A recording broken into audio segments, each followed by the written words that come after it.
Welcome to the Startup Espresso. I'm Hall T. Martin, the host of the show, where we talk about raising funding for your startup and the time it takes to have an espresso. I hope you enjoy this episode.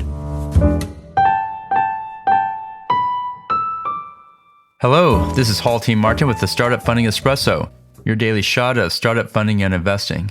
In raising funding, the startup will meet with many investors to answer their questions. So how should the startup answer the investor's question? First, listen to the question and answer it direct and to the point.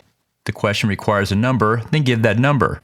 For example, if the investor asks how much revenue do you have, then answer with, we have $200K of revenue so far this year, or we have $10K of monthly recurring revenue.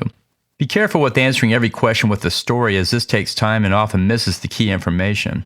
The investor wants to hear the backstory for a particular question they will ask. For example, that sounds interesting. Tell me how you arrived at that model. The investor often has a list of questions to go through in a limited amount of time.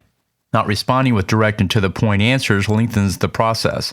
Also, some investors may interpret the long and winding response as avoiding the answer, which raises a red flag. It's best to be straight up. Thank you for joining us for the Startup Funding Espresso, where we help startups and investors connect for funding. Let's go start up something today. Hall T. Martin is the director of Investor Connect, which is a 501c3 nonprofit dedicated to the education of investors for early-stage funding. All opinions expressed by Hall and podcast guests are solely their own opinions and do not reflect the opinion of Investor Connect. This podcast is for informational purposes only and should not be relied upon as a basis for investment decisions.